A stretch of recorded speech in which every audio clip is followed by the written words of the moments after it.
Bonjour mon ami, aujourd'hui je t'emmène aux forêts pour voir ce que nous réserve la troisième caméra. Je la fais en deux parties car il y a tant de choses à voir. Allez, viens, tu me suis?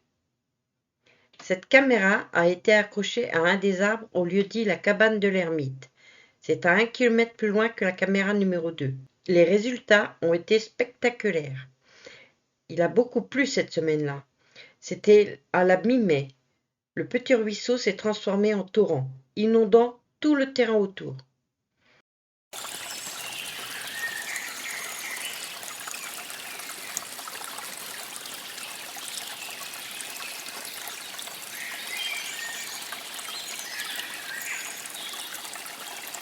Mes fils, Félicien et Alexis, ainsi que ma petite-fille Maëlia, ont déposé des noix et du pain comme appât. Ce fut un véritable festival de petits gourmands et de petits curieux.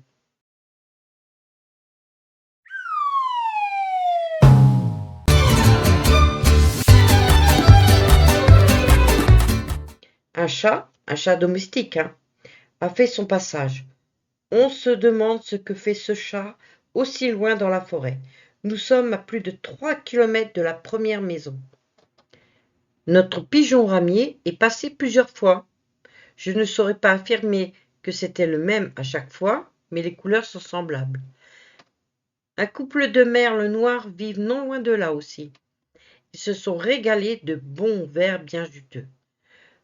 Regarde cette merlette, elle a arraché au sol un énorme ver de terre. Son appétit est énorme, aussi gros que le ver. Il faut dire, vu la saison, que son nid doit être plein d'oisillons en ce moment, et les bébés merles mangent énormément.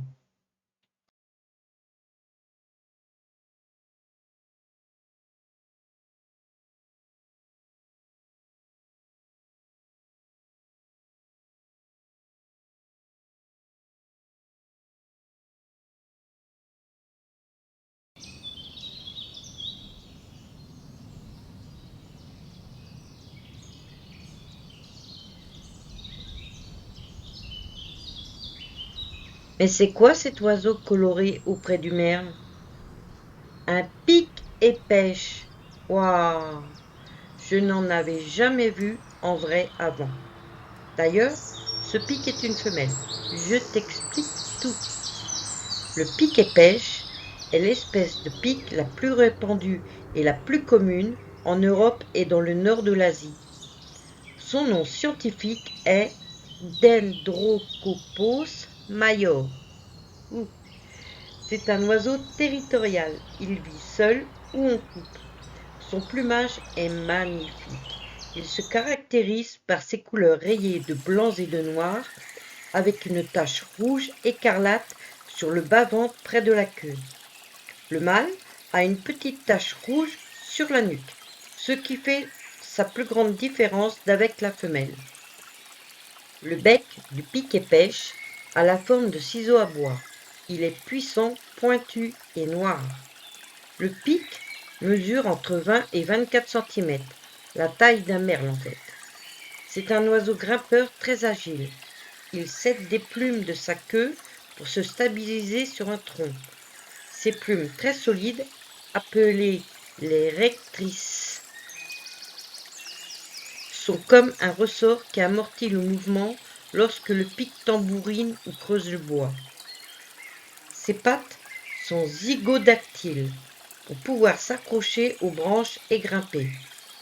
Des pattes zygodactyles veut dire que la patte a deux doigts tournés vers l'avant et deux vers l'arrière, comme le coucou. Si tu veux voir l'histoire du coucou, j'en avais déjà fait une vidéo le mois dernier. Le régime alimentaire du pic-et-pêche est assez varié. Il est très insectivore. Il se nourrit d'insectes xylophages. Xylophages, c'est ceux qui mangent le bois, comme les termites ou les capricornes. Il mange également des fourmis, des araignées. Oh merci, c'est gentil ça. Je les aime pas les araignées, j'en ai peur. Et de larves, de graines, de baies, également de noisettes, noix, glands et l'amande des noyaux de fruits. Aussi des bourgeons et même la sève des arbres. Je comprends pourquoi ce pic-là regarde cette noix. Le pic-et-pêche a une très bonne ouïe. Il repère les insectes ou larves dans le bois. Également, il entend les différences du bruit en tambourinant sur le tronc avec son bec. Il entend si ça sonne creux, ce qui indique la puissance du tunnel des insectes ou larves xylophages. Le chant du pic est spécial. Il picasse ou pleupleute.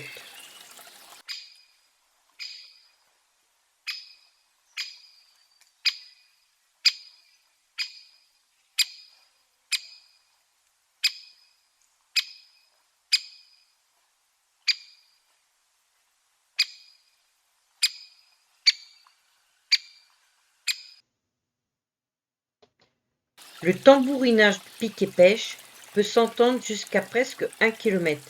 C'est vraiment très fort comme bruit.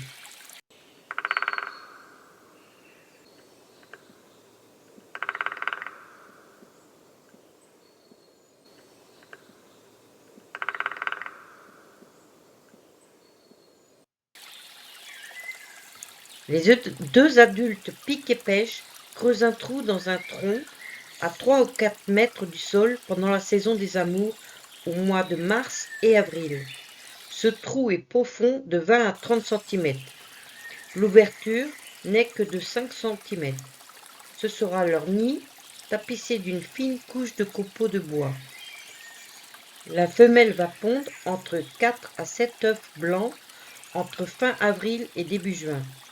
Les deux parents couvent pendant 2 semaines environ.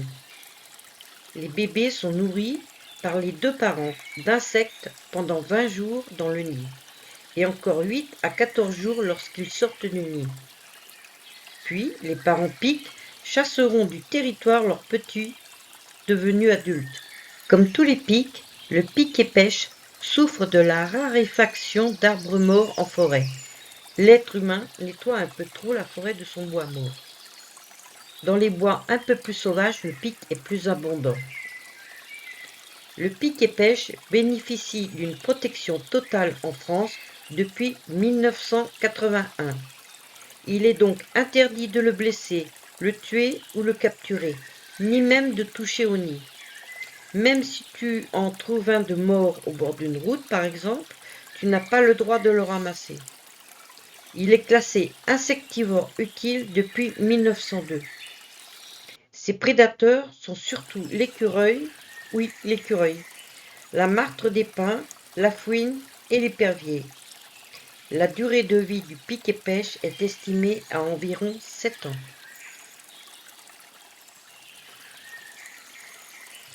Alors là, je suis au comble de l'extase.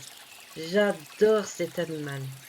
Un écureuil tout mignon, tout roux. L'écureuil d'Eurasie, ou écureuil roux, a pour nom scientifique Sciurus vulgaris. Cette espèce d'écureuil est un petit rongeur arboricole et diurne de la famille des Sciuridés. Diurne veut dire qu'il vit le jour. Il mesure de 18 à 25 cm sans la queue, qui elle est aussi longue que son corps.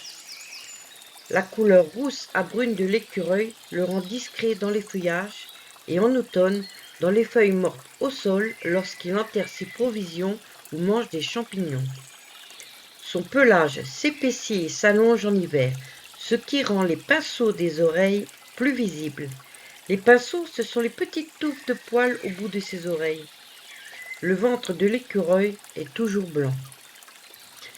Il a une longue queue en panache qui lui sert de balancier lorsqu'il grimpe ou qu'il bondit des branches.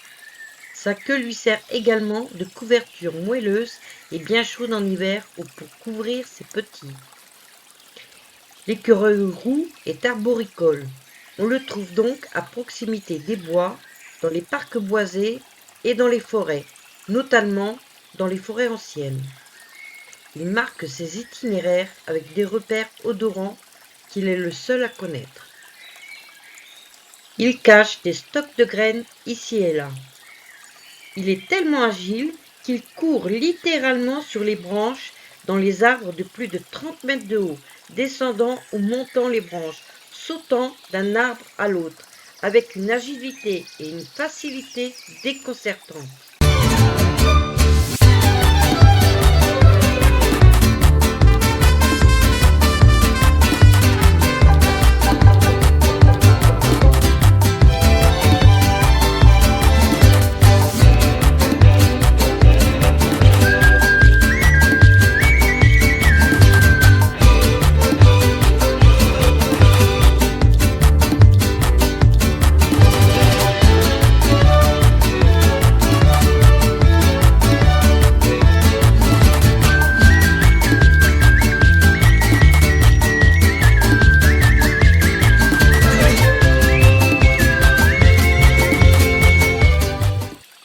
En hiver, l'écureuil roux ralentit son activité.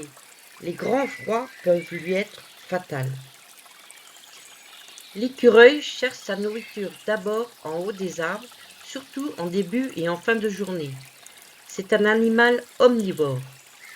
Son régime alimentaire est principalement composé de graines, de baies, de feuilles, de fleurs et parfois d'insectes ou de larves. Il consomme les graines contenues dans les pommes de pin qu'il décortique en arrachant chaque écaille. Il mange également des noix, des noisettes, des faînes, des châtaignes, mais aussi en période de moindre abondance, des bourgeons, des fleurs d'arbres, les graines des arbres mûrs ou encore vertes. Occasionnellement, il peut également consommer des insectes, des œufs et des oisillons en colonie. Et oui, il mange également des champignons. L'écureuil aménage des caches sans logique apparente, soit au sol, souvent près du pied des arbres, soit dans les arbres, par exemple, à la fourche des branches. Il joue ainsi un rôle important de dissémination de graines en oubliant certaines de ses cachettes. Après la reproduction, le mâle est chassé, car c'est le territoire de la femelle.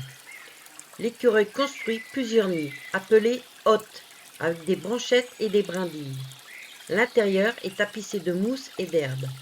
L'entrée du nid est positionnée vers le bas. Il protège l'animal, notamment en hiver. Le mâle, sur son territoire, a également des hôtes pour lui-même. La femelle a une ou parfois deux portées par an, de 1 à 10 petits. Les petits naissent dans le nid, aveugles et sans poils, qui apparaissent au bout de 2 semaines. L'écureuil est un mammifère. Elle allaite ses petits. Vers 4 semaines, les bébés ouvrent les yeux et leurs dents poussent. Dès qu'il y a un danger, la mère écureuil déplace ses petits dans une de ses autres hôtes. C'est pour cela qu'elle en fait plusieurs.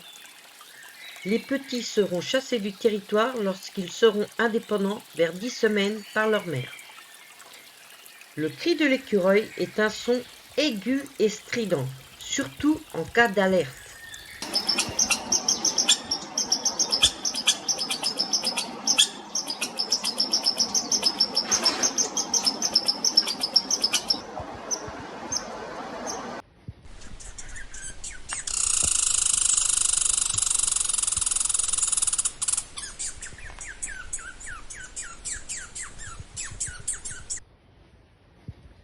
Sinon, il fait un bruit qui ressemble à un claquement de langue.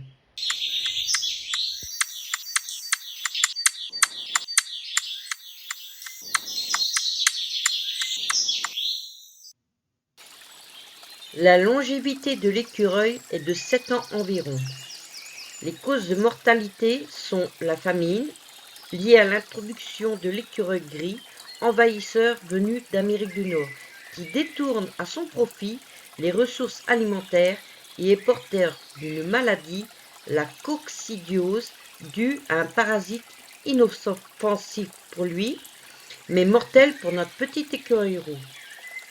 Le trafic routier tue également beaucoup de nos petits amis, car les routes traversent les territoires. Des passerelles à écureuils passant au-dessus des routes permettent les traversées en sécurité, mais il n'y en a pas assez. Les prédateurs de l'écureuil sont les rapaces, la pie, le chien et le chat domestique, le renard et la martre des pins. Mais cette dernière préfère l'écureuil gris, plus gros et plus lent, se promenant beaucoup au sol. C'est une bonne chose pour notre écureuil.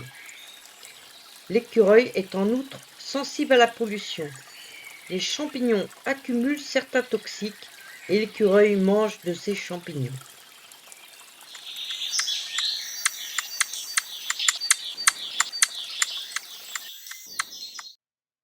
Ce fut encore une fois de belles images.